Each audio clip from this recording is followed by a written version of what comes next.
Olá, amigos, tudo bem com vocês? Sejam muito bem-vindos a mais um episódio, o 25º episódio do nosso Catedralcast. E hoje aqui eu tô com dois amigos, dois irmãos, o meu parceiro de podcast e pastor, Augusto Menino. Muito bem, olá Tati. Tudo bem, pastor? Vocês que estão nos acompanhando aí, que Deus abençoe. E o nosso irmão, que nos abençoa muito nos bastidores, e hoje ele está aqui com a gente para nos abençoar com aquilo que o Senhor tem te dado. Muito bem-vindo, Gustavo Amém. Rocha. Amém. Boa noite, galera. É o homem de trás das câmeras. É isso aí. Hoje Dos eu tô na bastidores frente, para a mesa do podcast. Isso aí. Vamos bater um papo hoje, gente, sobre o mestre das parábolas? Vamos. Aprender com ele, né? A gente vem aí nessa temporada falando de como viver coisas incríveis no Senhor, como viver coisas incríveis em 2023. Já estamos aí indo pro nosso 4º mês e até aqui o Senhor tem nos abençoado. Amém.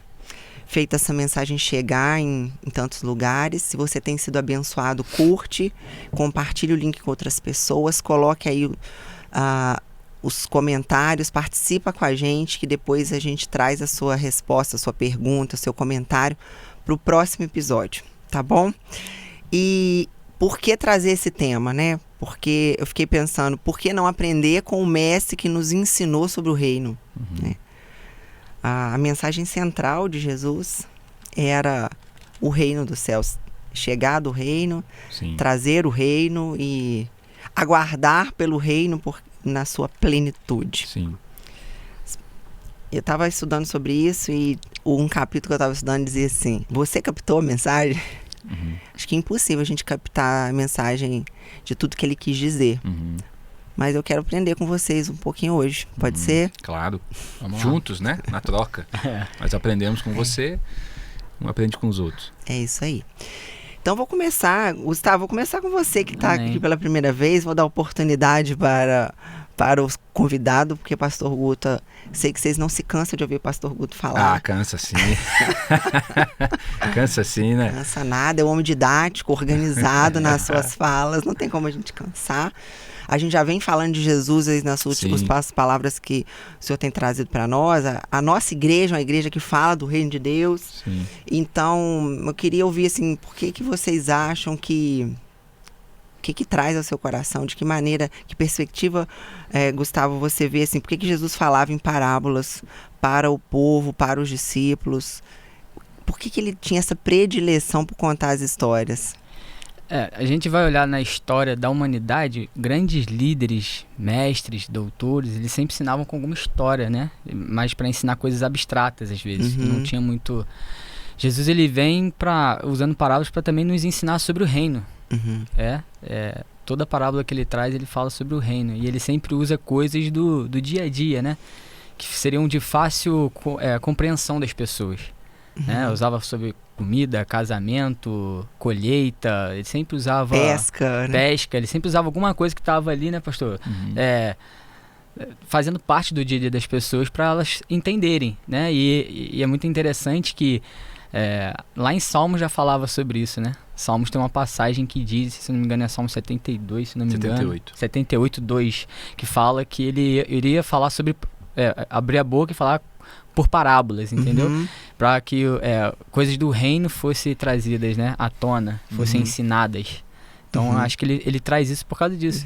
Que ele sempre dá isso. E eu acho muito interessante, Tati, que ele sempre fala, né, as parábolas para todo mundo.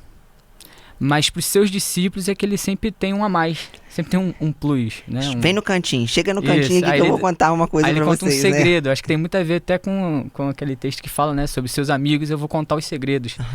Então, acho que é muito por causa disso. Isso aí. Na verdade, o Gustavo falou do reino, as parábolas veio para nos ensinar sobre as coisas do reino. Vamos falar um pouquinho para quem está nos ouvindo? Que negócio é esse de reino? Quem é de casa já sabe que, graças a Deus, a Catedral é uma igreja com visão de reino, tem nos discipulado, nos ensinado, nos treinado para essa visão de reino. Mas pode ser que alguém dentro de casa tenha escapulido essa visão, que era a mensagem central de Jesus. Eu fico impactada com isso. Sempre esteve ali. Por que muitas vezes a gente não vê E quem está ouvindo, de repente, entrando pela primeira vez, ou se familiarizando agora com a mensagem do Evangelho, com a palavra, com a Bíblia, o que é o reino? Então, o reino aponta para um rei, alguém que governa, e Jesus veio estabelecer o reino de Deus, ou seja, esse rei, né? Esse é um ponto. Outro ponto diz respeito a uma ordem de vida, né? A uma ordem de prosperidade no sentido amplo da palavra, uma vida abundante, uma vida plena, de saúde no sentido amplo da palavra. Então você tem um rei que tem uma ordem, um estabelecimento de uma forma de viver, né? E que tem princípios. Então todo rei age por princípios. Todo reino é estabelecido por princípios. Jesus, ele veio trazer esse reino celestial à terra, mesmo numa terra limitada, atingida pelo pecado. Então, em Jesus, nós cremos que o reino chegou. E a gente gosta do jogo de palavras, né? Ele chegou, mas ainda não. Né? Ainda não, no sentido que ainda não. Não é porque Jesus trouxe um reino pela metade. É porque nós vivemos ainda numa realidade pecaminosa, limitada. Então, plenamente, nós não provamos desse reino e vamos viver isso na eternidade. Mas é um jogo, porque a eternidade é agora. Ela começa hoje. Não é aquele negócio utópico do céu. Tem muita gente que está esperando o céu. Vou morar no céu, né? Jesus volta logo para morar no céu, sabe? É um pensamento um tanto quanto escapista. Não gosto muito desse tipo de pensamento, não. De escapista, de fugir da terra, de fugir dos problemas. Não, o reino de Deus, ele é estabelecido hoje. Eu posso viver esse reino. Semana passada a gente falou sobre isso. Se você quiser aprofundar mais, a gente trouxe aqui a oração modelo, a oração do Pai Nosso. Sim, ali tem, né, as características do reino, né? Exatamente. E aí ele fala, vem o teu reino. Peraí, mas já não veio? Veio, mas está vindo? E é isso. Por conta, eu creio que a palavra plenitude, ela traz esse entendimento, né? Sim. Ele veio, mas ele não é pleno. Sim. Por conta das condições, né? Sim. Me lembro agora, eu falei isso na célula, eu gosto dessa analogia que representa bem para mim, expande meu entendimento de reino, que é a ideia da embaixada. A Bíblia até vai chamar a gente de embaixadores do reino, embaixadores de Cristo, né? E a mês passado eu tive a oportunidade de buscar um documento na Embaixada Americana, ali no centro do Rio. E é engraçado, centro do Rio de Janeiro, aquela coisa assim, bem carioca mesmo, bem raiz ali. Ruas antigas, você vê o Rio de Janeiro da gema. E quando você entra no portão, você pisa, você está nos Estados Unidos. Solo americano. É solo americano estar dentro da embaixada. E aí, eu já fui com essa mentalidade, porque eu já tinha trazido essa analogia numa outra célula, numa outra lição. E aí eu fui com essa mentalidade e comecei a observar. E me senti na América, assim. Quando eu entrei, aí eu olhei assim na parede, a foto do presidente não era do nosso presidente da República. Era a foto do Biden. E da primeira-ministra, eu acho que é uma mulher, ou a vice. Eu sei que tinha uma mulher e um homem ao lado, eu não conheço bem, mas era o Biden no centro, né? E tudo nas paredes era Martin Luther King, mensagem dele, os pontos turísticos. E todas as leis, você falou sobre você não usou essa palavra, mas quis dizer esse estilo de vida do céu na terra, né? Essas leis, essa ordem, você usou, a palavra foi essa organização. As leis que regem aquele lugar ali, naquele endereço carioca, eram leis americanas, são leis americanas. Sim. Qualquer intercorrência que aconteça, ou se eu desobedecesse alguma coisa ali, eu ia ser avaliada, julgada pelas leis americanas. Então eu acho que é uma realidade simples, mas que representa bem. É um reino dentro de outro reino. Né? Então é isso, a gente é de outro mundo. Nós somos Joe, quando eu era pequena, Joe, de outro mundo, jovem. Eu acho muito interessante esse negócio do reino, Tati. Né, igual vocês estão falando, quando é um reino dentro de outro reino. Eu acho muito interessante porque quando a gente vai olhar para a Bíblia, né, igual a gente vai falar muito sobre as parábolas hoje, quando ele quer trazer segredos do reino, falar sobre o reino, e que é tudo pra gente entender isso, sabe? Para que a gente pudesse realmente ser embaixadores de Cristo hoje, aonde que a gente for, onde a gente pisar, né? Até ele tem uma passagem que fala sobre a gente reinar em vida e tudo mais. Eu acho que tem muito disso. E eu acho que é muito interessante quando a gente vai olhar, né? Às vezes a gente pensa que reino é um estado físico também, né? As pessoas falam muito das ruas de ouro, mar de cristal, muro de jaspe e tal. Eu acho muito interessante até isso, porque aquilo que a gente corre, né? Que muita gente corre atrás aqui na terra, a ganância pelo ouro, no céu vai ser tão comum que a gente vai pisar em cima, sabe? Eu acho que quando ele sempre traz o reino, ele traz assim, desse modo, que viver ele é mais importante de qualquer outra coisa, entendeu? E o mestre, o jeito dele falar era incrível, né? Igual como você citou, ele usava as coisas simples porque era o que era familiar às pessoas que ele estava ensinando. Sim, fazia parte do cotidiano, né? Exatamente. Então, assim, acho importante a gente dizer assim, primeiro assim, você acredita, em Marcos 4 tem até uma provocação para nós. Marcos 4:34 vai dizer assim: na verdade, só usava parábolas para ensinar em público. Depois, quando estava sozinho com seus discípulos, explicava tudo para eles. Então tem um caráter assim, misterioso, né? Então ele... Você acha que ele usava essas parábolas porque algumas coisas ele queria que fosse revelado só para os íntimos? Eu não acredito nisso. Até porque Jesus veio para todos, né? Mas o que a parábola faz? Ela revela o coração. A parábola revela o coração. Então, na verdade, Jesus usava parábolas e só aqueles que eram de um coração contrito, sincero e que realmente estavam buscando a verdade, voltavam e perguntavam: Jesus, nos explica o que o Senhor disse. Interessante, fala mais, né? Você citou Marcos 4. Marcos 4 é a parábola do semeador, que é uma... Eu acho que é isso, Marcos 4. Né? Mateus 13, eu acho que é Marcos 4 também.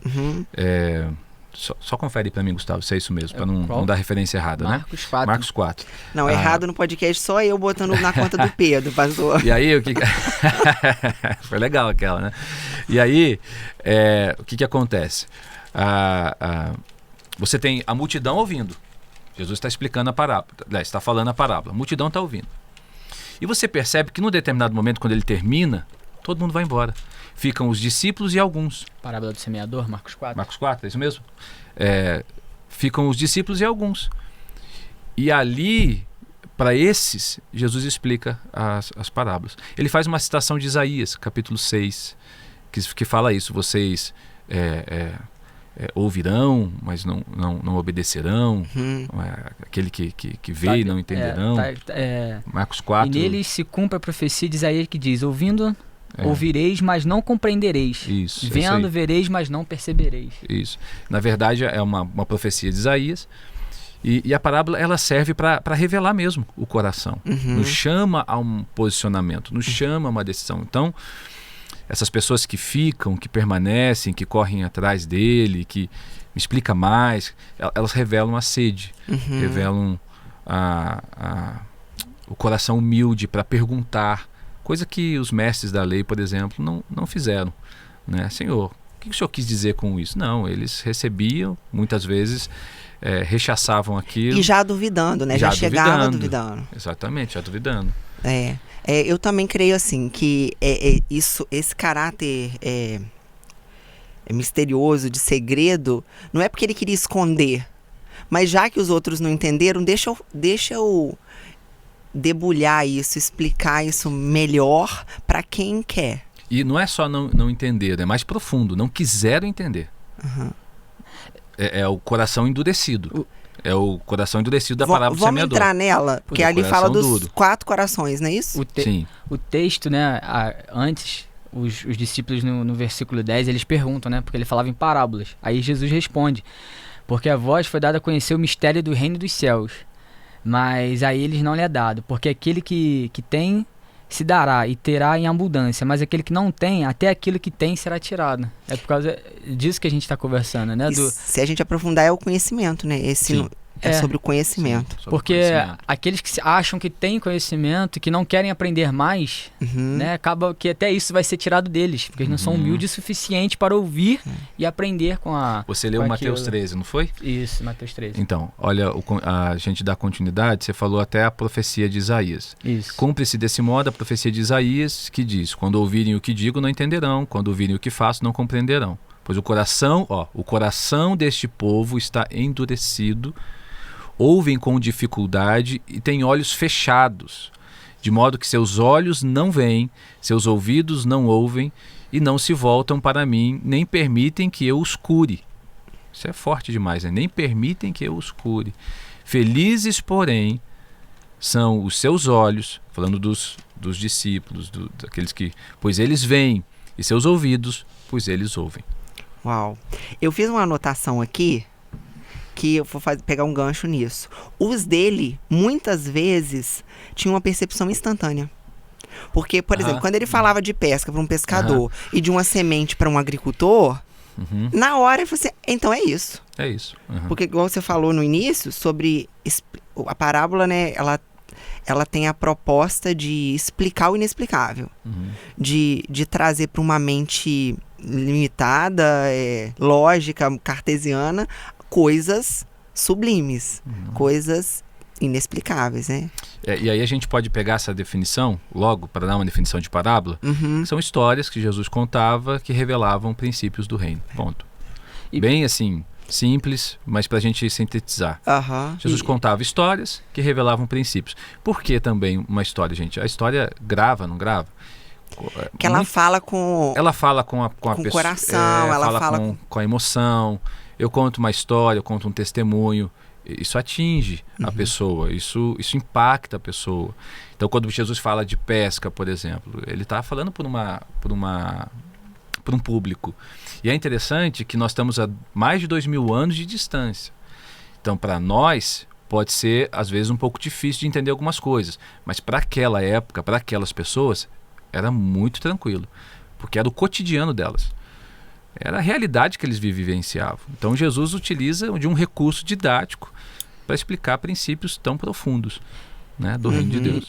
E assim, nem sempre ele revela tudo também. Você vê que tem, às vezes ele chega no final e pergunta, e o que você acha disso? Né? Assim como ele fez com o samaritano, na parábola do samaritano, assim como ele vai fazer em outras parábolas, que ele chega no final, ele faz uma pergunta, né, para as pessoas pensarem também. Ele não entrega tudo mastigado, porque o plano de Jesus também é esse, fazer você pensar um pouco, né, em tudo, tanto que tem aquele crescimento texto espiritual ali, né, da mentalidade, da forma de pensar. Né? Jesus era um excelente líder de célula, né? Excelente. Falava 30% e deixava os outros falar 70%. Ele queria Eita, eu vou ter saber que aprender mandava isso. uma pergunta. Acho que eu vou botar um cronômetro pra ver quanto tempo eu falo no minha Jesus eu usava acho que eu tô muito- falando mais. Fazia uma pergunta, jogava a pergunta. Jesus usava muito uma coisa que, né, igual eu falei no início, que muitos antigamente usavam, que era até uma questão entre os filósofos, creio que é a maêutica, né? Você pergunta e responde com outra pergunta, para fazer a pessoa pensar naquilo que ela tá... Porque a pergunta, ela acessa a nossa capacidade de raciocínio e de uma forma automática. Fomos Isso, programados para dar essas respostas, né? Então, Desperta. desperta e aí vem. Eu queria convidar vocês a gente passar um pouquinho pela parábola do semeador e depois queria ouvir de vocês as parábolas que mais mexem com você. Pode ser assim? Pode. E eu queria falar também de um pouquinho das que mexem comigo, assim. Talvez isso dê outros episódios. Me conta aí, vocês querem outro episódio sobre a parábola? Ou a gente fica aí nesse papo de 1 hora e pouquinho que a gente tem feito podcast? Deixa a gente saber aí e coloca, ou se tem uma parábola específica que você queria entender mais. Vamos aproveitar aí o conhecimento que o Senhor tem trazido aí aos meninos. Literalmente, o nosso pastor menino e o nosso menino amigo Gustavo. Pastor Já tá menino. até clichê isso, né, pastor? Mas a gente não pode perder Já essa acostumou, piada, não né? acostumou? Eu tô de boa. Dele- Adoro ser menino.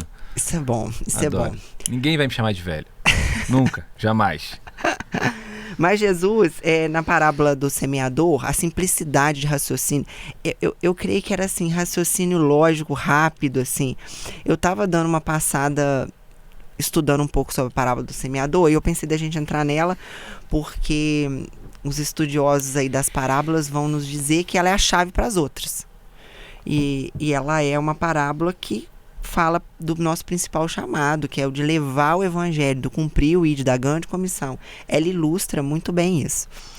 E eu estava lendo, achei tão interessante que narra que provavelmente essa parábola foi narrada por Jesus e capturada aí pelos evangelistas no momento que ele estava ali no barco, e aí ele precisou dar uma explicação, e aí ele olha e vê na montanha perto ali o semeador semeando. Então provavelmente ele sacou assim do que ele estava vendo na hora e trouxe. Então essa capacidade de raciocínio, gente, ele é a sabedoria, né? O Gustavo falou assim, era a narrativa usada pelos sábios, só que ele não era um sábio, ele é A sabedoria. a sabedoria. Então vão nela.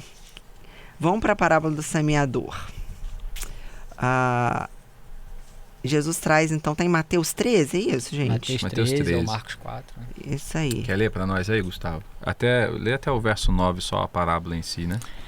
Tendo Jesus, se você quiser abrir em casa, Mateus 13. Tendo Jesus saído de casa naquele dia, estava sentado junto ao mar. E ajuntou-se muita gente ao pé dele, de sorte que, entrando num barco, se assentou, e toda a multidão estava no pé da praia. E falou-lhe de muitas coisas por parábolas, dizendo: Eis que o semeador saiu a semear. E quando semeava, uma parte da semente caiu ao pé do caminho, e vieram as aves e comeram-na. E a outra parte caiu em pedregais, onde não havia terra bastante, e logo nasceu, porque não tinha terra funda. Mas vindo o sol, queimou e secou-se, porque não tinha raiz. E a outra caiu entre espinhos, e os espinhos cresceram e sufocaram-na. E outra caiu em boa terra, deu fruto, 1 a 100, outra a 60, outra a 30. Quem tem ouvidos para ouvir, ouça. Uau. E aí?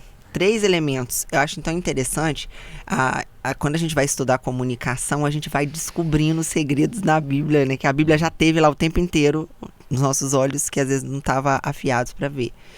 Como é uma dinâmica de grandes comunicadores, o trio. 3 coisas, né? Jesus usa em alguns momentos 2, mas ele usa muito do 3. E aqui tem 3 elementos: o semeador, a semente e o solo. Basicamente é essa disposição do solo. Mexeu muito comigo essa parábola, porque eu fiquei pensando nessa coisa do ID, do nosso papel. E essa semana a gente teve, enquanto está sendo gravado aí, o episódio lá de Blumenau. Sim. E eu fiquei pensando, se um de nós semeadores tivéssemos semeado num vizinho que semeou, que recebeu o amor de Deus, teve a vida transformada. Aí ele chamou esse moço para uma célula. Essa história poderia ter sido diferente. Sim. Isso nos dá a responsabilidade, porque a parábola, ela exige um posicionamento. Não é só uma história. Então ela tem um caráter ali de vida, sabe? Então ela vai pedir um posicionamento. Então isso nos reporta um posicionamento, né? Sermos semeadores da palavra onde estejamos, né? Quando você lê aí, Gustavo, desses 3 elementos e desses 4 solos, o que o Senhor mais mexe aí com o seu coração? Então, Tati, quando eu sou cristão já tem um tempinho. Quando eu era criança eu não entendia muito as coisas, mas eu morava numa cidade interior, né? Então eu via meu pai plantando as coisas, meus avós. Você é daqui do Rio mesmo? Sou do Rio, só que eu cresci em São José, né? São José do Vale do Rio Preto, cidade vizinha. Não, porque achei que você ia falar assim, quando eu era pequeno lá em Barbacena, não tinha um programa. Mas e lá eu vi eles plantando, e quando você sai para semear, uma das coisas que você... primeiro você vai ver onde que você vai plantar as coisas, né? Você vai jogar a semente. Mas eu achava interessante nesse texto, porque o semeador ele saiu para fazer a missão dele, que era semear. Só que a terra caiu, a semente encontrou a terra boa, mas também encontrou muita dificuldade em outros ambientes. Mas o semeador havia saído para semear. E aí no final, né, ele fala: quem tem ouvidos ouça, tem muito do coração disposto a ouvir. Então o que me chamava sempre a atenção é mais do solo mesmo, da pessoa que está ouvindo o semeador, sabe? Sobre preparar aquele solo ali. Eu acho que o semeador ali, ele está na missão dele, que é semear. E ele está ali, a gente está jogando a semente. E todo cristão é um semeador, né? Entendeu? Só que eu acho que quando Jesus chega no final, mas quem tem ouvidos ouça, ele está enfatizando esse ouça por causa disso. É porque você tem que ouvir, tem que querer ouvir. Igual o pastor falou, e depois o texto vai falar que a gente já falou sobre o coração endurecido, que muitos não queriam ouvir. E eu acho que ele já, como você falou que é como se fosse a parábola, qual foi a frase que você usou? A parábola que dá chave. Eu acho que tem muito por causa disso. Ele já está falando que ele vai lançar as sementes, mas vai ter coração que vai estar endurecido. Então vai estar coração que vai estar fechado. Entendeu? Então o que me chama a atenção é isso. A gente tem que fazer a nossa missão, igual o pastor falou, é uma responsabilidade. A gente tem que lançar a semente. E aí vai cair em terras boas, mas nós não governamos a resposta do solo. Isso. Só nós semeamos. Né? E essa sua fala, ela foi um misto de provocação e senso de urgência, ativação, assim, desconforto no sentido de quando eu estava meditando nela, ao mesmo tempo de alívio e refrigério, assim, no sentido de que, assim, eu só preciso semear. Isso. Eu não dou conta de muitas coisas. Exatamente. Né? 25% frutificou ali, né? De tudo que foi semeado, 100% que foi semeado, 25% frutificou. Então, a gente não dá conta da resposta do solo. Mas eu chamaria atenção para semente, né? Para a palavra. A palavra... A pastor não podia, não. Ele tinha que ficar com a semente, né? A palavra transforma. Não adianta. Eu posso ser eloquente, eu posso ter um bom discurso. Se não tiver a palavra é que muda. A palavra transforma. A resposta à palavra, não é uma resposta à pessoa que está fazendo o discurso, sabe? É uma resposta à palavra, né? Entendendo o semeador também como Jesus, que semeia a palavra também, isso é uma outra interpretação, também pode ser uma resposta a esse Jesus, a esse semeador. Mas a semente como palavra é a palavra que transforma. Sim, é interessante que, ainda que fora desse contexto da parábola do semeador, como a semente ela é usada em vários textos bíblicos e acho que é Lucas, eu fiz até uma anotação aqui, que vai trazer também uma referência à semente de mostarda, é Marcos 4, e vai fazer uma analogia ao crescimento, e aí traz esse alívio, não sei, quando eu planto, quem vai dar esse mistério do crescimento muito abordado em Marcos 4, ele fala do simples lançar da semente no solo, e aí ele fala do semeador e no descansar. É uma outra parábola, mas eu só estou pegando nesse, porque é para ensinar coisas Lucas muito semelhantes. também fala sobre a semente. E aí ele fala de descansar. E por isso que nessa parábola aqui, somos nós mesmos, porque Jesus ele não foi dormir, né? Assim, descansa, pois nada pode fazer para apressar a colheita. Então isso foi me dando um senso assim de quietude, de aquietar e saber que ele é Deus, como o salmista já ensina, aquietai-vos e saber que eu sou Deus. Porque às vezes, como líderes de célula, como pessoas que vê a urgência, vendo alguém na fila pro inferno, você quer tirar logo, vamos semeando a palavra, 1 hora, e a gente espera que seja antes dele chegar no abismo ali, uma palavra daquela vai entrar, vai encontrar ali uma partezinha do solo onde ela possa brotar e ele então seja despertado dessa alienação diabólica, assim, né? Muito bom parábola, gente. E trazendo esse tema da palavra, a palavra ela é suficiente. Por mais que eu queira, às vezes, dar uma melhorada, a gente é humano. Tentar ajudar Deus, Tentar ajudar Deus, né? Cara, a palavra é suficiente. Ela não precisa de ajuda. Ela não precisa de um ambiente favorável. Ela não precisa de uma musiquinha de fundo. Nada contra isso, gente, tá bom? Nada contra a musiquinha de fundo, irmãos. Mas ela não precisa. Ela é suficiente e ela é transformadora. Ela é como uma flecha. Ela alcança o seu propósito. E é importante que, como o Gustavo ressaltou, o solo que vai receber essa palavra também é importante. E aí o solo fala da nossa vida. Que a nossa vida seja como esse solo. A gente não combinou, mas ficou. O Gustavo ficou com o solo, eu fiquei com o semeador, não estava combinado. O trio, né? Cada um defendendo aí uma parte. E eu estava refletindo sobre a importância, né, nesse contexto todo da semente, da gente ouvir, entender, acolher e agir, né? Sim. Porque se a gente escuta também e não bota ela em prática, Sim. a gente só vai servir para ficar um pouco motivado e não vai transformar, é o né? solo, né? É o solo rochoso, se eu não me engano, que ele não cria raiz. Ele vislumbra. Assim, Ele recebe, mas não cria raiz, né? Não gera.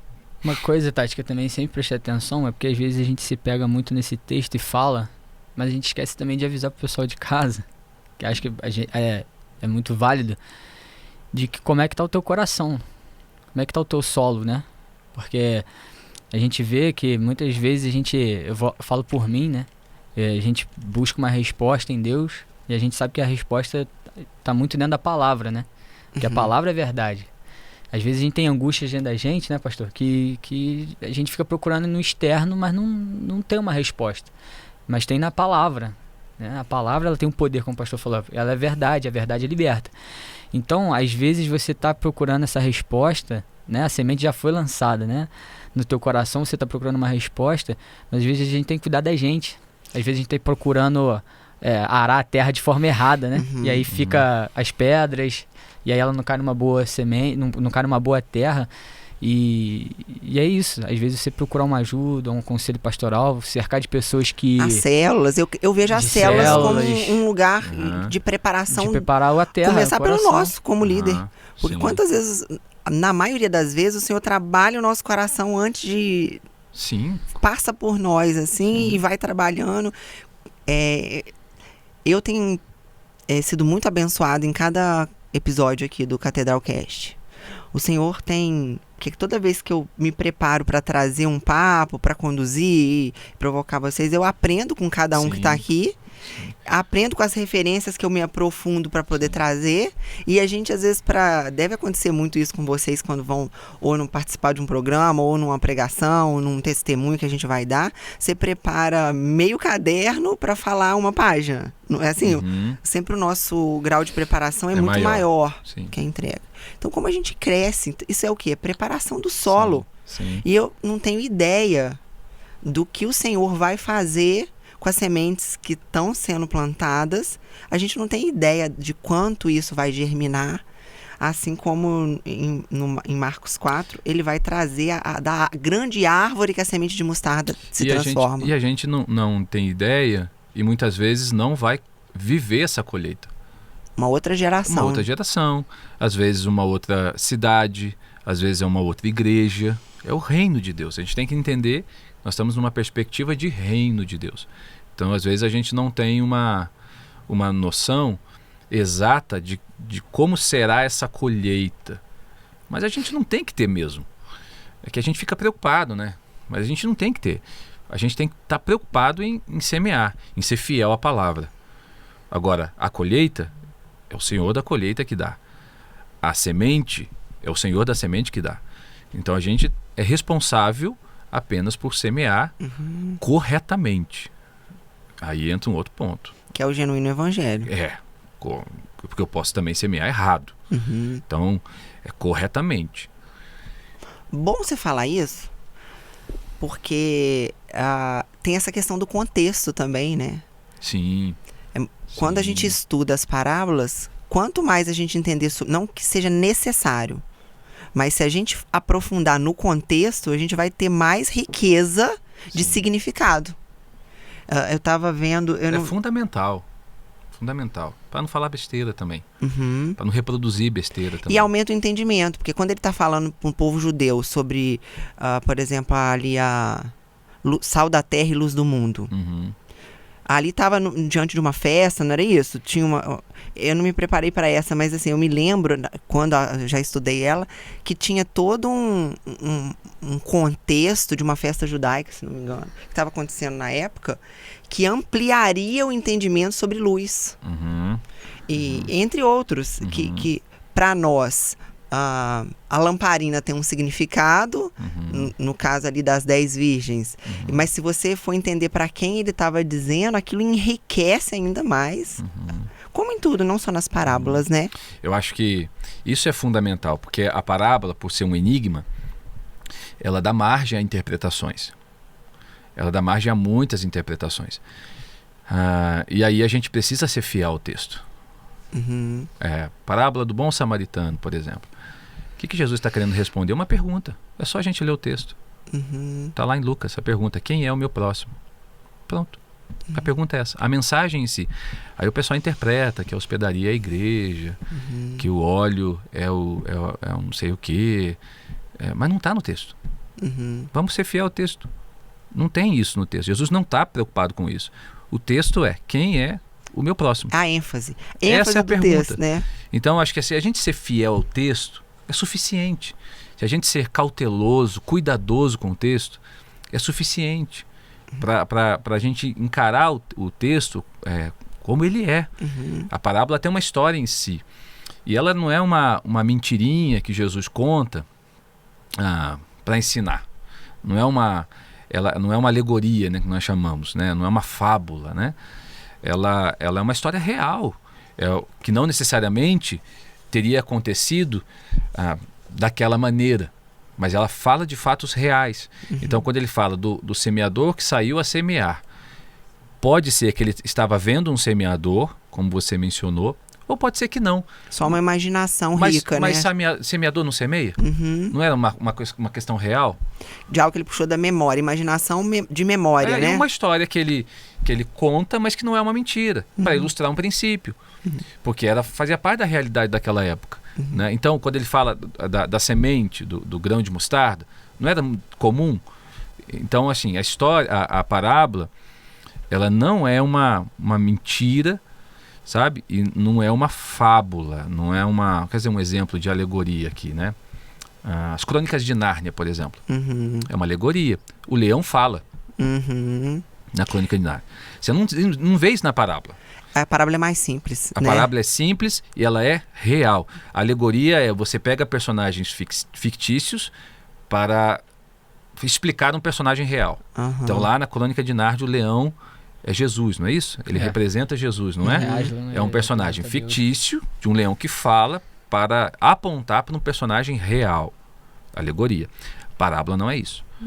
Você não vai ver leão falando na parábola, você não vai ver cachorro falando, você não vai ver nada disso. Ele usa a hipérbole, né? O exagero, mas sim, como sim. na do...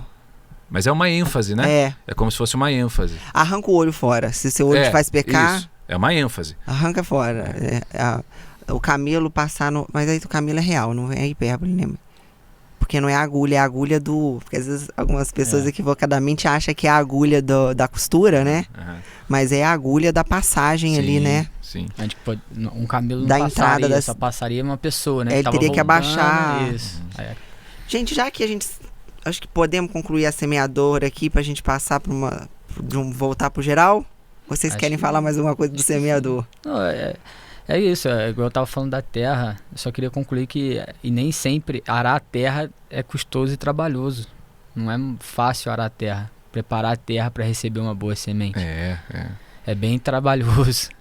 A terra é rasgada, é remexida, então é um processo. É um processo, então tem coisas que a gente passa.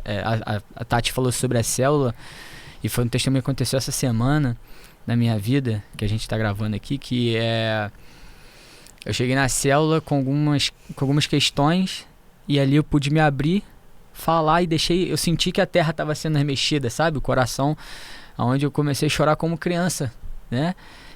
Porque eu estava sentindo a terra sendo mexida. Então, assim, é muito custoso, é trabalhoso, mas vale a pena deixar Deus mexer na terra, sabe? Para você receber a boa semente. E depois veio o estudo da célula e falou muito ao meu coração, me trouxe uma paz enorme. Então, eu só queria deixar isso para você que está em casa. Vale a pena deixar Deus mexer nessa terra, arar essa terra, para receber a boa semente que é o Evangelho. Inclusive, essa semana que a gente está gravando aqui, a lição da célula foi o reino dos céus. Não estava combinado, mas o Senhor já tinha isso na agenda dele. E nós falamos ali da parábola do talento, na parábola das 10 virgens. E eu particularmente, não sei vocês, mas a parábola dos talentos, ela me desafia demais. E eu ouso dizer que se ela não tivesse na Bíblia, eu ia deixar de fazer algumas coisas. Quiçá de estar aqui gravando esse podcast. Quando fala que quando a gente não usa porque acha que é pouco, porque acha que é pequeno, porque não tem talento suficiente para multiplicar e não faz, ele vai tirar, sabe? Eu falei, então, peraí, deixa eu obedecer, deixa eu lá gravar mais um episódio. Obedecer, né? Vocês também se sentem desafiados por ela? Ou tem um outro impacto diferente no coração assim de vocês? A parábola dos talentos. Sim, muito desafiado, né? E é interessante como Deus usa o pequeno, né? Deus usa o pequeno, Deus usa aquele de um talento. Deus usa o pouco, né? Nas mãos dele, o pouco multiplicado tem um poder imenso. E se a gente for pensar, a igreja, a vida, o reino de Deus, ele é formado muito por aqueles de pouco, pelo um talento. Os improváveis. Os improváveis, né? Parece até que ele tinha uma predileção. Se a gente for entrar nas parábolas de Lucas, ele escolheu as parábolas, eu estava vendo aqui, algumas se repetem. Eu te cortei, né, pastor? Desculpa. Não, você eu tô mandando hoje? Pode cortar a hora que você quiser, minha filha. Você manda. Mas porque em Lucas são 35 parábolas que Lucas narra. 19 delas somente Lucas falou. Gente, não tô muito sábia não, tá? Isso aí eu colei aí de um estudo antes de vir pra cá e anotei. Ela contou 35, depois ela comparou com Mateus e Marcos. Analisando. Foi evangelho para evangelho. Cheguei a essa planilha, conclusão. colocou uma ao lado da outra. E eu disse, não, 19 só Lucas falou. Eu fui Tati, aí. você tá me surpreendendo, não, olha, hein, Tati? demais. Aleluia. Pena que o crente não pode mentir, né? E aí eu fui aí nos estudos e disseram isso. E a ênfase, e a gente vê quando... Não precisa de tanto aprofundamento de estudo para só olhar para Lucas e ver como é que ele narra, o grau de detalhes e como ele valorizava os improváveis. Os de pequeno talento, de pouco talento. E a ênfase das parábolas deles foram todas sobre inclusão, perdão e amor divino aos rejeitados. E aí revela um princípio das parábolas, que é o caráter de Deus. A parábola, ela aponta também para o caráter de Deus, sabe? Essa manifestação da graça, da misericórdia, Deus em busca do pecador. Jesus está manifestando isso também a partir dos seus ensinos, a partir da sua vida. Então isso é muito real nos ambientes da parábola. Sim. Sim. E com você, Gustavo, você se identifica com essa... Você também é desafiado por ela? Sim, sou desafiado por ela. Você guarda talento? Conta pra gente. Não você guardo talento, não. Já guardei, não vou mentir, a gente não pode mentir. Mas já guardei talento, já fiquei um tempo parado sem multiplicar esse talento, aquilo que Deus tinha dado. Porque achava que era pouco? Que eu achava que eu não tinha capacidade de multiplicar aquilo que ele tinha me dado. Eu também achava, aí depois eu descobri que eu tinha certeza. Mas que era ele que decidiu usar, aí eu vim. Aí a gente tive esse mesmo processo, ter certeza que eu não tinha capacidade nenhuma, até descobrir que, até muito auxílio do pastor Guto, né, quando eu vim aqui pra igreja. Mas tem a das 10 virgens também me incomoda bastante, me traz... fico bastante pensativo sobre ela, sobre a parábola do filho pródigo também. São parábolas que mexem bastante comigo. Ontem eu tava falando na cela, a gente falando das 10 virgens. Jesus tinha um jeito simples de falar, mas eu acho essa parábola complexa. E talvez... Para nós. Para eles não. Por conta do entendimento, cultura, né? A cultura era comum para eles, né? A linguagem, né? Sim, mas sem entrar no detalhe do texto, mas pensando nessa coisa da preparação para a volta de Jesus, porque é uma parábola que vai falar sobre preparação. Ela, a dos talentos, e tem uma outra antes, se não me engano, que é tudo para falar do retorno contexto, de Jesus, da volta de Jesus. E eu descobri assim que eu não fico pensando nisso. Será que é só eu? Como é que é a experiência de vocês aí com os colegas, com os discípulos, com as ovelhas que Deus te deu? É um tema pouco pensado, a volta de Jesus? Não sei se a palavra Sim. é essa, mas... Mas assim, o alerta é preparado. O alerta é estejam preparados. Só abrindo um adendo aí, né? O alerta é estejam preparados e não fiquem pensando nisso. Uhum, Esse é o alerta. Mas por outro lado, eu acho que a negligência. sim.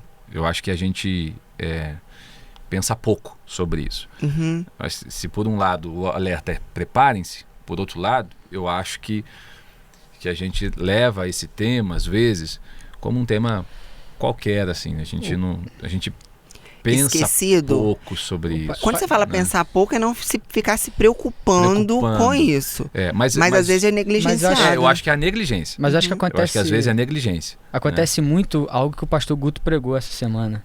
Às vezes a gente dá muita ênfase lembra, aos... Vanão? Lógico, eu tava no culto, né? Que Eu isso? trabalho, mas também... Você não fica lá preste só... atenção, né? Só mexendo nos botãozinhos, Tá não. Mas ele Que falou isso. que às vezes a gente dá mais ênfase aos sinais do que ao Deus que vai dar os sinais, né? Foi mais ou menos isso que ele falou, que às vezes a gente fica tão Eu preso. falei isso? Falou, pastor, tá gravado, Tem tá na certeza? pregação. Absoluto. Só voltar lá e pra provar, né? É. Essa pregação. Tá gravado. E é de fato, às vezes a gente fica procurando só os sinais. Sim, E esquece... E fica com medo. E fica, entendeu? E fica vislumbrado. E fica apavorado. Aconteceu uma guerra. Tá voltando. O amor tá se esfriando. Ah lá, tá voltando. E esquece do noivo. Até tem um contexto, Esquece da presença. tem um contexto Esquece histórico do desfrutar. de, tipo, louvores. Quem gosta muito de louvores, tu vai pegar os louvores ali da época da Guerra Fria. A maioria dos louvores que saiu durante o período da Guerra Fria falava sobre um mundo destruído em fogo. Porque eles estavam com medo do quê? De uma nova guerra. Então, é muito daquilo que está envolvendo. Imagino que quem viveu a Segunda Guerra Mundial falou assim, Jesus está voltando. Já era, vamos morrer. Sem dúvida. Mas o tempo bíblico é assim. Entendeu? Então, Eles assim, esperavam Jesus para aquele momento. para aquele momento. Então, Pra aquela era, né? a gente tem que olhar mais pro Deus, né? Uhum. E quando eu falo da parábola das 10 virgens, eu posso... eu olho muito para a constância, né? Que se for olhar para as 10 virgens, as 10 estavam na casa, Uhum. as 10 estavam preparadas, as 10 eram virgens, as 10 estavam com a lamparina acesa. Só que 5 se preocuparam com a constância daquela lamparina, Uhum. de até o noivo chegar. E não dava pra dividir, eu tava vendo isso. Não dava. Achei tão interessante. Porque na minha cabecinha, eu pensei assim, por que ela não dividiu com a outra? Egoísta, né? Mas não dá pra dividir aquilo, a revelação. Não dá pra dividir a sua comunhão, a sua Isso. intimidade. Ela é particular, ela é individual. Isso, então isso é uma das coisas que a parábola mexe muito comigo, a constância, e me preocupar de ter azeite o suficiente até o noivo chegar. Às vezes a gente se preocupa muito com o início, mas a própria palavra diz que é melhor o final das coisas que o início delas. Então, às vezes a gente vai para um retiro, a gente vai para um congresso, volta todo animado, cheio da unção, cheio do fogo, aí vai passando, vai diminuindo o fogo, o azeite vai acabando. Então, eu me preocupo muito e essa parábola me ajuda muito nesse lance da constância, entendeu? De estar realmente constante até o final. E é por isso que nós precisamos ter contato com a palavra. É por isso que a gente tem que fazer devocional. É por isso que a gente tem que ter intimidade com Deus. Por exemplo, se esse tema é um tema que ficou meio esquecido da gente, aí a gente olha um texto desse. Não tem como você não trazer isso de volta, sabe? Não, por isso que a vida com a palavra, ela precisa ser constante em nós. Porque a gente acaba se distraindo com muitas coisas. A gente acaba fazendo muitas coisas. A nossa agenda é muito cheia. E a gente perde de vista algumas coisas que são muito essenciais e importantes Às na vezes vida com entra Deus. no automático, Entra né? no automático. É. E tá, desculpa te interromper, Não. mas é porque quando eu lembro, a gente fala desse texto, né, das 10 virgens, e eu falei do filho Filho pródigo. do filho pródigo, é porque no filho pródigo eu vejo muito uma coisa que também acontece, que é a gente às vezes estar na casa, mas desconhecer o que a gente pode ser dentro da casa, né? E eu falo isso não pelo filho que saiu, mas pelo filho que ficou, né? Quando você vai ver no final ali, ele fala que reclama com o pai dele fala, mas você é meu filho também, tudo é seu, você pode fazer. Ele não tinha essa noção de que ele era filho. Sim. E que ele podia usufruir de tudo. Então eu vejo muito isso também, sabe? Às vezes a gente está dentro da casa, eu costumo dizer que a gente tá na casa do pai, mas conhece o pai da casa. A gente não tem essa noção de quem ele é, né? Ou a gente às vezes quer o Deus que faz, mas esquece do Deus que é. Mas a gente tem que sempre olhar para Deus que é o Pai. Essa paternidade, né? Eu vou pegar o gancho no que você está falando para perguntar ao pastor Guto, na experiência dele com as ovelhas, dessa caminhada pastoral. Aconteceu há um tempo atrás, quando a gente trouxe a parábola, numa das células, a gente até tem um podcast gravado sobre a parábola do filho pródigo, acho que o pastor Hélio, acho que foi eu, você, pastor Hélio, se não me engano. Acho que foi. Foi isso mesmo. E vale a pena revê-la. E aí eu me lembrei agora de uma situação que aconteceu já umas 2 vezes na nossa célula, quando a gente foi falar da graça e da paternidade de Deus, dessa coisa dela alcançar todos, os excluídos, dela alcançar o perdido. E aí houve uma dificuldade de alguns discípulos de entender, eu acho que foi um comportamento mesmo do filho da casa. Em vez dessas pessoas, e eu quero te perguntar isso, para como que a gente sai dessa?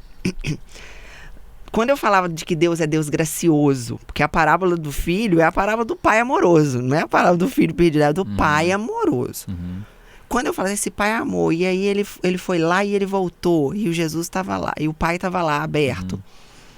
Aí, em vez dela olhar para essa condição do filho pródigo como minha vida, e o Senhor então estava de braços abertos para mim, alguns discípulos, não aconteceu isso uma vez só, não, várias vezes, começaram a olhar por aqueles inimigos, assim, aquela pessoa que me traiu, Como é que pode, né? Então você está me dizendo que Deus vai perdoar aquele marido que me traiu? Aquele marido que vai... Eu falei, se ele se abrir para amor do pai, sim. Ah, não quero falar o evangelho para ele, não. Ela não conseguiu tomar para si, e sim olhar para aquele que fez a maldade, sabe? Como é que você sai dessa? Bom, você já viveu isso ou não? De já. Pregar a graça e algumas pessoas falam, mas isso não é justo, pastor? Já vivi. Eu vou te dar o exemplo do que você citou, o acontecido, a tragédia de Blumenau. Você viu o depoimento de um dos pais da criança? Já perdoou o assassino, né? Pois é. Como é que isso é possível na mente humana? Eu li uma reportagem que eram filhos únicos, as crianças. Cada uma na sua família era filho único. E o pai vai dar uma entrevista dizendo que ele perdoou em Jesus aquele assassino. Isso é impossível de você mensurar humanamente falando. A mente não consegue processar algo a esse respeito. É impossível. Então, o evangelho é isso. Nós não conseguimos aceitar o evangelho racionalmente. Há razão, mas não consigo aceitar racionalmente, porque... É obediência, sobrenatural. É sobrenatural. É algo que é graça. É graça. É graça. Então, quando e é possível. Quando eu ouço um pai desse falando... E é real. Ele não está falando pro microfone. É possível. Ele está vivendo então, isso. É para eu viver também, porque se ele pode viver... Eu também posso. Eu também posso. É possível. Então, ainda que seja difícil, eu preciso me abrir. É o que a gente volta à história do solo. Eu preciso me abrir, eu preciso ser tratado. A gente volta à história das pessoas que se dispersam. Então, que naquele momento não se abrem. Pode ser que... O que acontece muitas vezes? A pessoa ela tem uma reação imediata. Não vou pregar o evangelho, porque senão ele vai se arrepender. Vou esconder Jesus dessa pessoa. Uma reação imediata, emocional. Mas pode ser que daqui a um mês, em contato com o evangelho, daqui a 6 meses, a pedrinha ali vai quebrando. Porque o evangelho é assim. Quando o evangelho entra, ele não deixa nada no lugar. O evangelho entra, ele arrasta tudo. Não fica nada no lugar. Se ficou, é porque não é o evangelho que entrou. Se é o evangelho, ele vai mudando, vai transformando. O evangelho é sinônimo de transformação. Agora, nem todo mundo passa por esse processo ao mesmo tempo. Nem todo mundo passa imediatamente. Então, às vezes, uma pessoa como essa, daqui a um ano, quem sabe, ela vai já começar a pensar de uma forma diferente, vai começar a se abrir de uma forma diferente. Pode ser que ainda não chegou. Daqui 2 anos, ela já vai estar... Sabe? O amor vai preenchendo as lacunas, né? Não tem né? como, Tati. Não existe possibilidade de eu continuar a mesma pessoa em contato com o verdadeiro evangelho. Isso, mas o pastor... depois de uma fala dessa, que é até difícil falar depois. Mas quando você Cuidado, fala isso, hein? Tati, Cuidado. eu tô aqui pensando. Eu já tô pensando também, o que ainda tá fora do lugar O aí. que eu vou falar, não dá problema, né? O pastor tem o poder de, né? E essa desarrumação é nossa também, né? Acho que é importante dizer isso. Eu sou desarrumado todos os dias. O evangelho me desarruma todos os dias. Tem dias que eu fico nervoso. Sabe? O evangelho me confronta. Sabe? Todos os dias. Mas Jesus, pelo amor de Deus, Jesus, me ajuda aí. Mas essa fala... Então é importante isso ser pontuado. Não é só para os de fora. É para quem nunca encontrou. É para os de dentro, que estão na casa também. É pros de dentro. Então, quando você fala isso, Tati, isso mostra muito o coração do povo da época também, que Jesus falava as parábolas, né? E acho que é por isso que ele usava tão bem as parábolas para poder ensinar, né? Igual tem a parábola da vinha, né? Que ele contrata e ele manda o filho dele, matam o filho dele. Ele tá falando para um povo que ele falava que até o filho dele eles iriam rejeitar, né? Quando a gente olha para esse contexto, igual você falou, das vezes as pessoas não aceitarem, eu olho muito para esse lance do filho mais velho, né? Por quê? Porque a gente acha que o reino é nosso, o evangelho é nosso e não cabe a gente aceitar aquela pessoa de volta porque ela fez alguma coisa errada, porque ela... E isso que o pastor falou faz muito sentido. Porque o amor do pai alcança todos. Aqueles que estavam na casa, mas já se esqueceram daquilo ali, de quem ele é de verdade, né? Daquela paternidade, de se sentir filho novamente. E eu acho isso lindo, porque quando eu olho para todos os ensinamentos nas parábolas que Jesus deixou para falar com a gente, ele fala sempre sobre isso, sabe? Sobre esse amor, sobre um reino que vai vir, que vai transformar, que vai mudar a gente. E um reino gracioso, né? Gracioso, que muda, que transforma de verdade, sabe? A gente tem relatos, assim, de transformações. Eu tive uma transformação muito grande na minha vida. Então, assim, a gente vê que Deus, ele faz. E eu digo, por que eu tô dizendo do filho pródigo que ficou em casa? Porque eu já fui esse filho pródigo que ficou em casa e apontava o dedo das pessoas. Porque eu sou, graças a Deus, sou evangélico desde meus 5 anos de idade.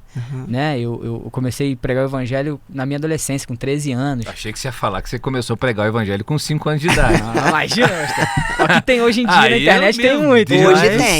Mas é só essa geração que tá chegando. É só a geração TikTok. Cara, né? Mas, então teve um momento que eu fui assim. Eu tava na casa, mas eu já tinha esquecido do Deus da casa. Porque pra mim a casa já era só minha. E eu esqueci que eu podia usufruir daquilo tudo, mas que também tinha espaço pra quem vinha de fora. Entendeu? Sabe uma coisa que tem mexido muito comigo atualmente é a questão da maturidade. Eu até fiz um post mês passado sobre filhos maduros. Que os filhos desse rei, esse reino, ele quer essa maturidade dos filhos. E uma das palavras do pastor Guto outro dia mexeu demais comigo. Eu não gostei muito da palavra, não, mas a gente é confrontado. É normal isso. Eu não gostei muito, não, porque ele tava com o cajado na mão, assim, pegou ovelha, vem pra cá, ovelha, você pra cá. E só que ele falou uma coisa, eu gostei dessa parte só. Que ele falou assim, que tudo isso que a gente aprende na palavra e vai sendo transformado não nos torna melhores. E eu creio que o que não nos torna melhores do que o outro. Não nos torna melhores do que ninguém. É bom a gente enfatizar isso, porque se a gente vai pegando a palavra pela palavra, sem a comunhão com o Espírito Santo, sem essa intimidade com o Senhor e sendo transformado, e entender que é uma graça que vai porque nos ama, porque tem interesse em nos usar para propagar esse reino, a gente vai se tornando legalista. Sim. Mestres na palavra pela letra, nos tornando juízes. Só que Jesus não era assim. Mesmo que ele falasse a verdade que doesse em quem estava ao redor, dando parábolas como ele deu, de que a porta seria fechada, no caso, e ia ficar para trás, enfim. Não tem essa pretensão de superioridade. Até porque ele se tornou servo. E é um convite, né? É um convite. É um convite. Então, isso mexe muito comigo. Porque eu, diferente do Gustavo, eu nasço numa família cristã, mas não tinha intimidade com a Bíblia, não tinha cristã católica romana, e na medida que eu fui sendo familiarizada com a palavra, e eu fui percebendo um amor diferente, um acolhimento diferente, que me amava sem me conhecer, que cuidava de mim e orava por mim sem saber quem eu era. Isso, para mim, era bem novo. E então eu fui sendo desafiada pelo exemplo dos irmãos. Só que eu não fui aprendendo de cara, eu fui me tornando um pouquinho legalista. Como se por conta da gente conhecer a verdade, então é assim, não faça isso, isso é pecado. Na medida que eu fui sendo constrangida por esse amor, eu falei, opa, não é por aí. E essa palavra mexe comigo. Não gostei dela não, mas essa bem. parte... Eu também não gosto. Mas é o que a gente falou de processo, né, Tati? A gente não consegue ver tudo de uma hora para outra. É difícil. O processo de conversão não é um processo simples, não é um processo fácil. E a conversão, às vezes a gente se reporta a um dia, né? Tudo bem, tem um dia, tem um marco. Mas é todo dia. Todo dia. Porque há uma realidade de pecado aí. E nós estamos nesse mundo. Então, inevitavelmente, nós vamos espelhar muita coisa do que a sociedade vive. É inevitável, não tem jeito. Nós somos também influenciados pelo ambiente que a gente vive. Mas eu preciso me lembrar todos os dias de quem eu sou. Por isso que o Evangelho confronta. Por isso que não é uma mãozinha só na cabeça. Sabe? Existe o convite gracioso, mas é uma graça que gera arrependimento. Se não gera arrependimento... Não é. Tá pela metade. Não tá transformando, não tá fazendo a metanoia. Não. Gustavo falou que para ele a parábola das 10 virgens, a gente até tinha conversado isso quando eu fiz o convite para você, né? Que essa é uma parábola que mexe com você. E você, pastor? Qual parábola aí que te desafia mais, ou mais mexe, ou mais te constrange? Então, para mim é essa, Lucas 15, do filho pródigo, que é o bloco ali, né, da moeda perdida, da ovelha perdida e do filho perdido. Esse bloco de Lucas 15, ele é para mim muito confrontador, porque é uma resposta que Jesus está dando aos religiosos. Você nasceu também em família Nasci em lar cristão. Nasci em lar cristão, meus pais sempre foram evangélicos. Na época em que eu nasci, minha mãe já havia se convertido, meu pai sempre foi convertido, de família cristã evangélica. Então eu nasci nesse ambiente. Minhas irmãs não. Minhas irmãs... acredito que a mais velha, quando ela nasceu, minha mãe ainda não era convertida. Se eu não me engano, eu posso estar falando besteira aqui. Mas a do meio, sim. E eu nasci já nesse ambiente, já. Indo para a escola dominical desde cedo, participando da igreja, da vida da igreja desde cedo, assumindo posições de liderança desde cedo, né? Eu estou perguntando porque normalmente a ovelha perdida, a parábola da ovelha perdida que está aí nesse bloco de Lucas 15, ela normalmente fala muito com quem estava fora e o pastor trouxe, né? É interessante como Deus fala com você, mesmo não sendo a sua realidade pessoal. Sim, mas ali o que me chama muito a atenção é que Jesus está dando... Na prática, né? Porque sempre é a realidade, né? Todos nós. Uma resposta aos religiosos. Justamente é uma resposta para quem acha que tem ali é detentor do conhecimento da religião, né? Que ele tá sendo criticado porque ele se relaciona com o pecador. Então, para mim, isso chama muito a atenção, de que a minha vida ela precisa ser um canal, ela precisa ser uma busca constante por essas pessoas, e que o evangelho é acessível. É acessível, não tem ali sabe, uma coisa que separa, tal. É um evangelho acessível. Então eu preciso ser como esse Jesus que vai em busca desse pecador, que vai em busca desse valor, né, dessa moeda perdida, de algo que é muito valioso para ele, né, para o Pai. Então isso fala muito ao meu coração. Sim. E tomar cuidado, porque como eu estou dentro da casa, eu posso estar perdido também dentro da casa. É a história do filho que fica. Então isso é um alerta, né? Eu posso estar perdido. A religiosidade nos cega muitas vezes. É aquela história que a gente começa a criticar demais, começa a apontar o dedo demais, começa a se achar melhor, né? Então, nossa, ele fez isso, nossa, ele faz aquilo. Às vezes faz porque não teve um encontro com Jesus que eu tive. É um detalhe que muda a diferença. Eu não nasci no lar cristão, né? Mas eu vim me tornar cristão por causa da minha avó, aquelas coroa de coque, círculo de oração, e ela me levou.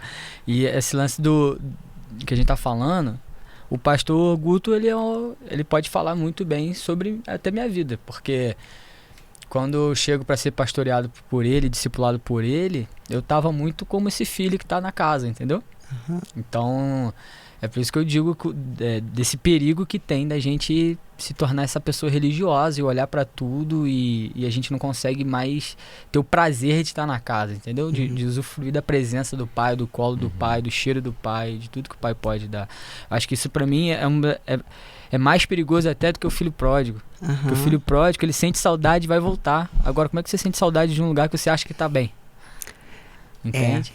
É interessante essa mensagem por meio de parábolas, porque ela vai alcançando até quem não tem familiaridade com o evangelho, né? Sim, claro. Como a gente escuta em autores, em alguns programas de TV. Eu já fui em treinamento de marketing, onde o palestrante cita, por exemplo, vamos separar o joio do trigo. Uhum. E ele não segue, né, não o cristianismo. Cristão, evangélico. Então ela serve até de referência mesmo para comunicação hoje, clarear a comunicação, referência. E aí você vê o objetivo, né, da parábola, um dos objetivos, né? Essa questão de pegar, de gravar, de ficar ali. Às vezes uma pessoa como essa talvez não vai entender ou não ter a noção do princípio real, mas ele sabe da parábola. Ele já leu, sabe? Então está sendo atraído em algum momento. E a semente está lá. Em algum momento ela vai frutificar, mas pegou, colou. É o poder de uma parábola, o poder de uma história, de uma vivência. Isso é fantástico. E eu queria falar a minha também, vocês deixam falar? Com certeza, deixa eu anotar aqui.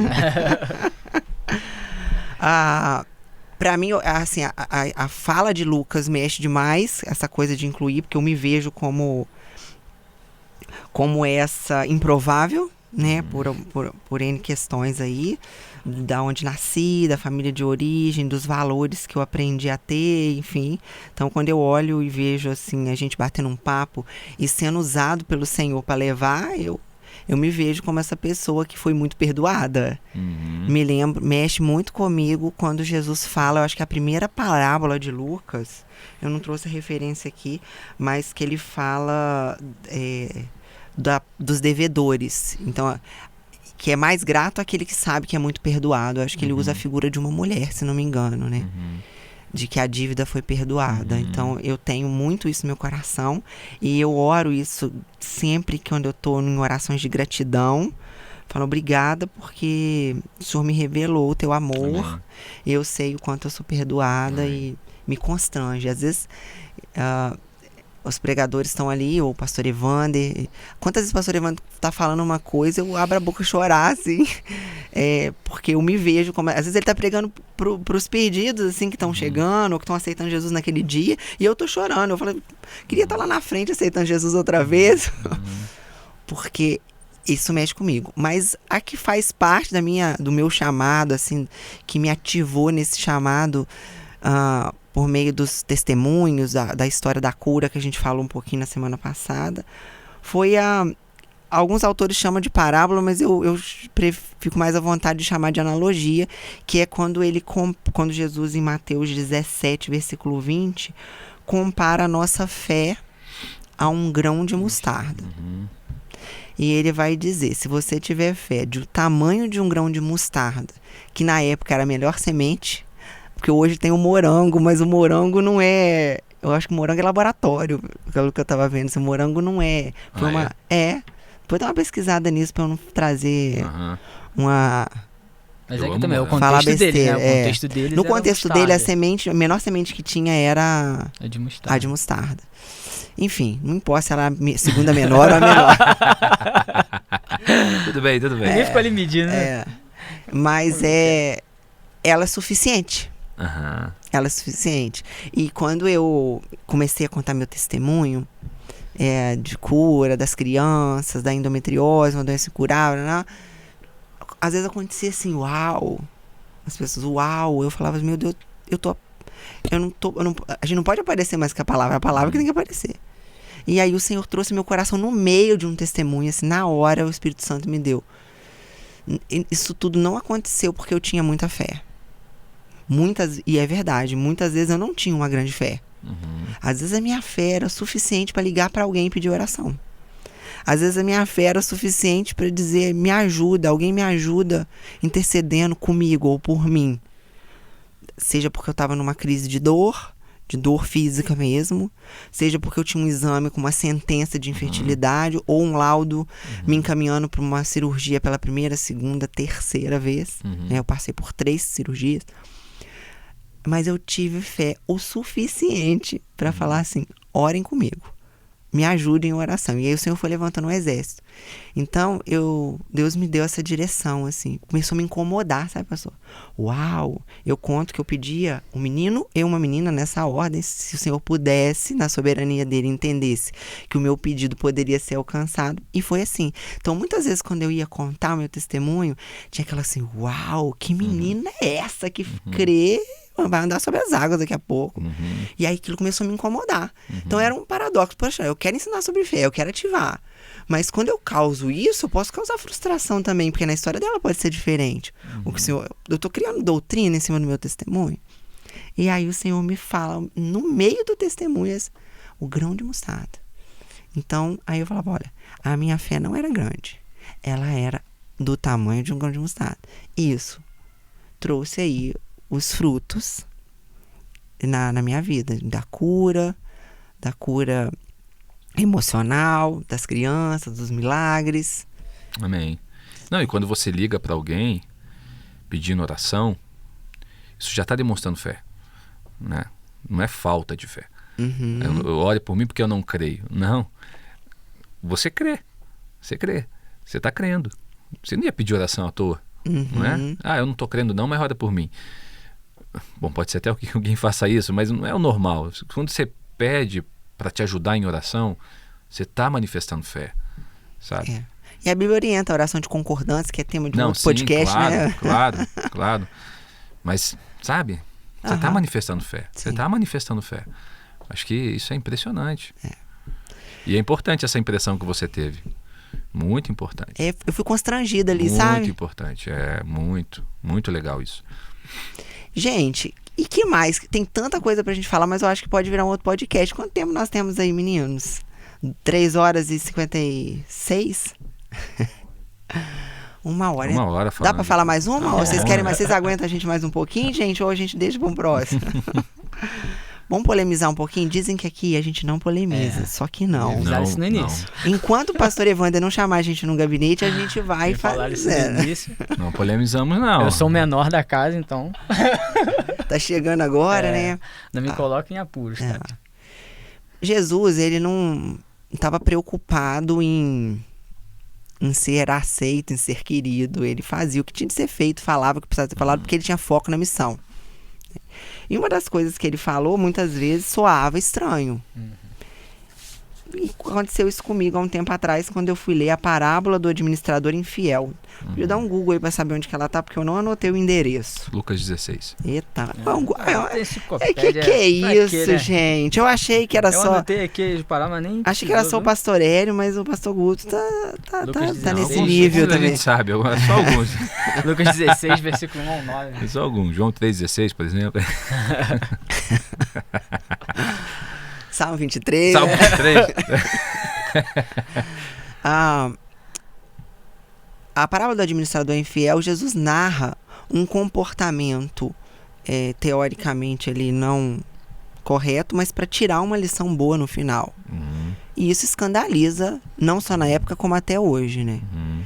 Depois você lê lá, porque se a gente for ler cada uma delas aqui, a gente não consegue, né, entrar no tema.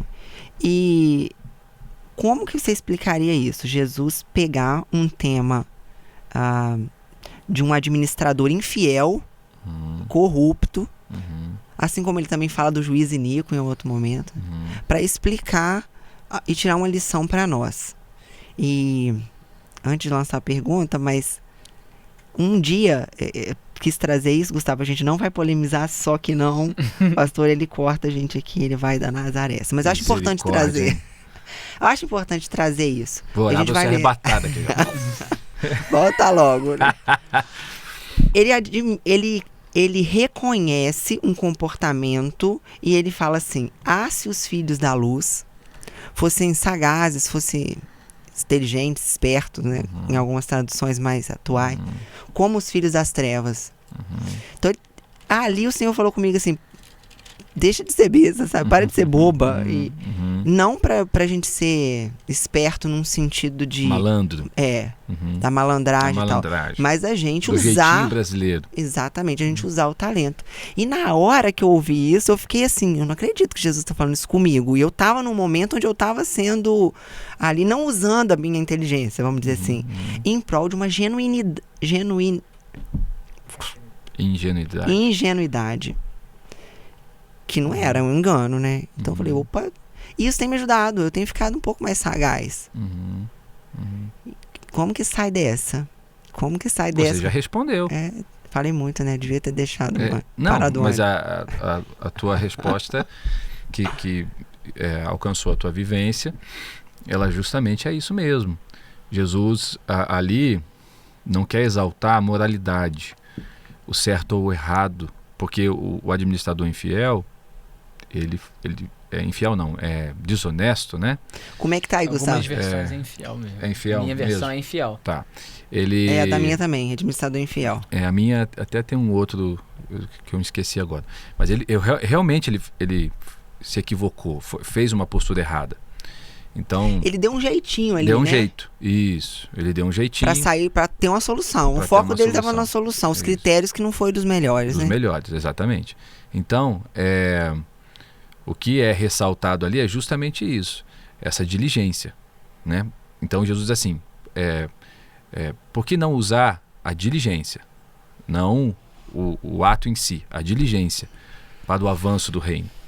Sabe? É como se ele estivesse fazendo essa comparação. Os filhos do mundo, os incrédulos, eles são espertos, eles conquistam muita coisa, eles são sagazes, eles são proativos, eles fazem isso tudo. Por que vocês não podem usar isso pro bem, pro reino? E depois, seguindo adiante, que nunca dá para tirar do contexto, Jesus fala da riqueza, não condenando a riqueza, mas condenando o uso equivocado dela. Entende? Do acúmulo equivocado e restrito, da ostentação. E que não é em prol do reino, né? E que não é em prol do reino. Jesus condena a ostentação ali nesse texto do juiz Inico, sabe? De mostrar as minhas conquistas para que eu tenha uma vanglória em cima disso, né? Jesus é taxativo na condenação a isso, né? Nos versículos seguintes. Então, essa é uma parábola difícil, realmente, de interpretação. Há várias interpretações para ela, não é uma única interpretação. E é um princípio assim inverso, né? Ele usa de um exemplo ruim para nos tirar uma lição. Isso acontece na Bíblia, né? A Bíblia não esconde nada. Então a Bíblia vai pegar lá exemplos de adultério para falar para você não adulterar. Né? Então isso acontece em outros momentos, em outras situações. Pega exemplo de assassinato para você não assassinar, estabelecendo um princípio. Então esse é um texto difícil, mas que revela um princípio para nós. Precisamos ser sagazes, diligentes, espertos nesse sentido, em prol do reino, o avanço do reino. Uma vez eu ouvi uma explicação sobre esse texto vindo de um rabino judeu, e ele falava que a Bíblia nunca tem a ver com singular, mas sempre com plural, né? Ele até falou, agora não vou lembrar a palavra que é usada durante a Páscoa e o Shabá, que eles levantam a taça e falam que tem a ver com nós, né? Com a pluralidade. E esse texto ele fala que é sobre isso, entendeu? É igual o pastor está falando, porque para que você quer riqueza se for só para você? Não for para beneficiar o próximo, né? Como nas outras palavras, quando ele fala do próximo, né? Igual do samaritano.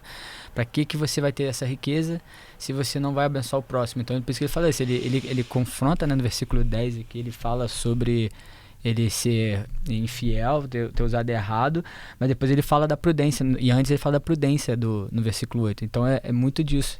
Para que você quer aquilo ali, sabe? Se não for para abençoar outras vidas.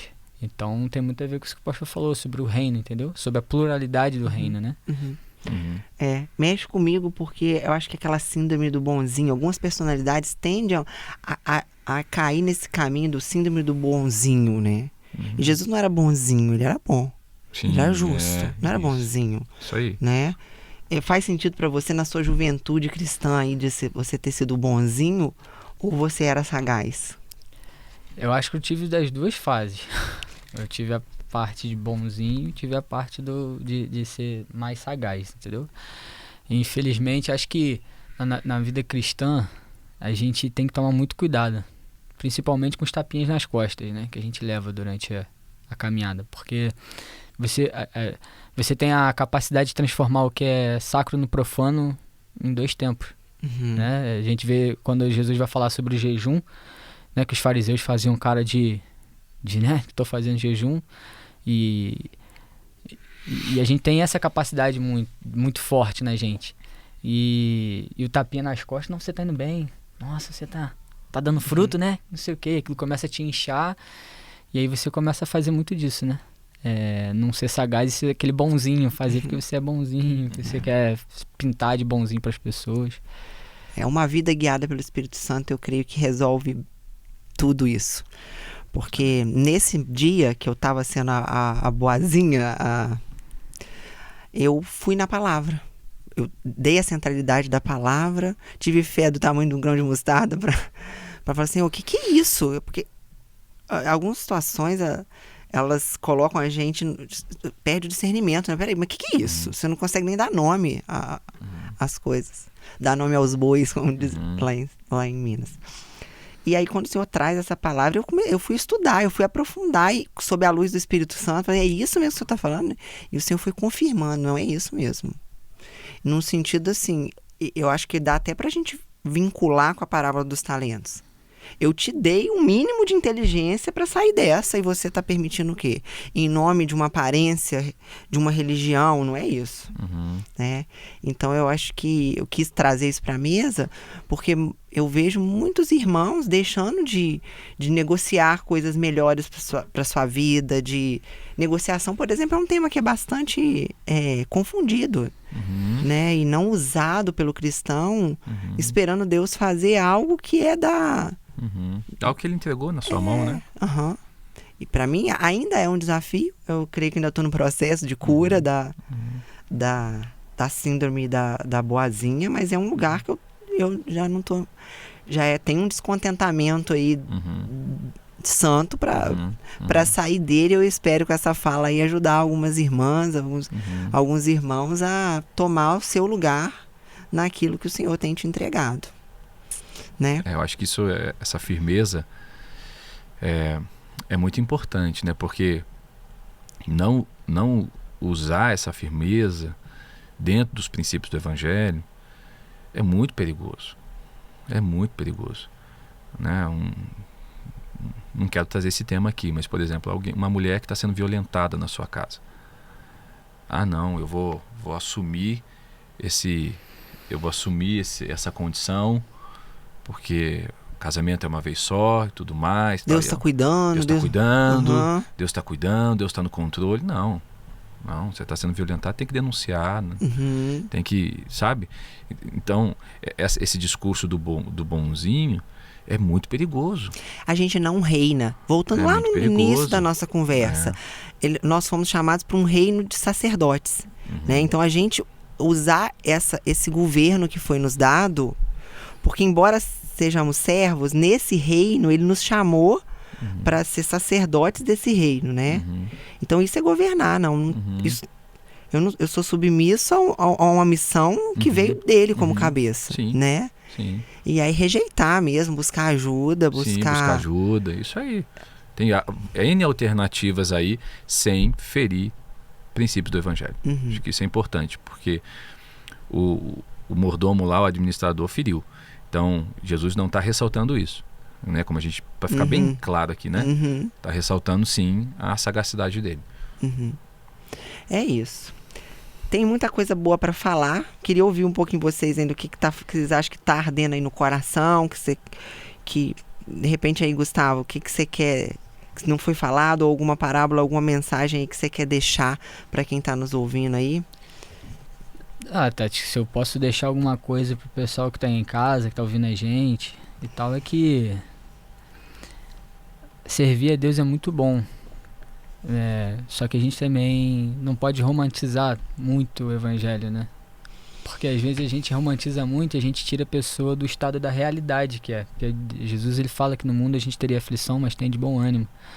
E quando a gente vai para a Bíblia, vai ler as parábolas, ele está todo momento mostrando um reino, sabe? Mostrando uma verdade pra gente, para nos libertar dessas algemas que a gente tem aqui na Terra. Nessas últimas semanas Deus tem me confrontado muito com as parábolas dele, tem me confrontado muito sobre o reino dele, sobre viver o céu na terra. Ele tem ardido muito meu coração sobre viver livre de verdade nele, sabe?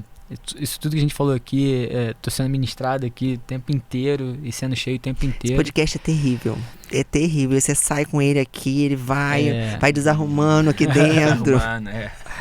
E eu acho que tem muito a ver com isso, sabe? Eu não sei como é que tá a tua vida aí, que tá ouvindo a gente, mas saiba que Deus, ele tem o poder. Às vezes você fala assim, não, minha casa tá muito desarrumada, meu coração tá muito desarrumado, mas não tem problema, ele põe tudo no lugar. Ele é aquele Deus que vai colocando as coisas, que ele quer entrar no cômodo que tá trancado, que você não quer que ele entre, porque dói muito. E Deus tem me confrontado muito essa semana sobre isso, né? Sobre deixar ele entrar naqueles espaços que a gente sabe que vai doer. Como eu falei da terra ser arada, sabe? Eu precisava deixar a terra ser tratada, ser mexida, arrancar o que estava ruim ali, a raiz que já estava podre ali, para que ele tratasse, para que o evangelho caísse numa terra boa, sabe? Porque mais que a gente seja cristão há muitos anos, a gente está sempre aprendendo, a gente está sempre crescendo em Jesus, a gente está sempre sendo ministrado por Ele está sempre curando a gente. Eu costumo falar que para toda ferida, Cristo é a cura. Então, que você possa receber essa palavra que foi ministrada aqui hoje, e é isso. Amém? Muito bom. E aí, pastorzão, o que faltou da gente falar? E faltou um monte de coisa. Faltou um monte de coisa, né? A Bíblia é um livro infinito, assim, né? Tem muita coisa. Luz do mundo, né? A gente podia falar da luz do mundo num próximo aí, né? Muito especial. Tudo. Sal da terra e luz do mundo. Sal da terra, luz do mundo. Top. Uma mensagem final é simples, que vem no meu coração, é que Jesus quer nos encontrar, né? Jesus quer encontrar você, Jesus quer encontrar sua vida, sua casa, como aquela ovelha que se perdeu fora, ou quem sabe a moeda que se perdeu dentro, né? Jesus quer encontrar a minha vida, Jesus quer encontrar a sua vida, e a parábola é essa ponte que ele está fazendo para nos encontrar. Como ele falava por parábolas para encontrar aqueles que estavam dispostos, disponíveis, ele também quer encontrar a sua vida hoje. Então que essa conversa aqui hoje, ou por meio dessa conversa aqui hoje, né, Jesus tenha encontrado você, aí onde você está. Possa despertar, né? Despertar, pega a sua Bíblia aí, entra nessas parábolas que a gente falou, deixa o Espírito Santo ministrar aí no seu coração.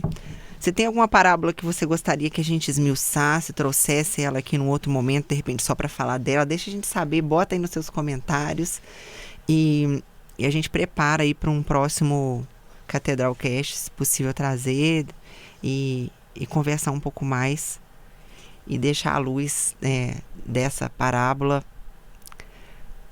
mexer com o meu coração, mexer com o seu coração e nos levar aí para um nível de filhos maduros que estabelece o reino e que dá continuidade. Hoje nós somos os discípulos, né? Eu fico, Amém. Uau, hoje nós somos Amém. Mais do que 12. Que bom, que privilégio é o nosso.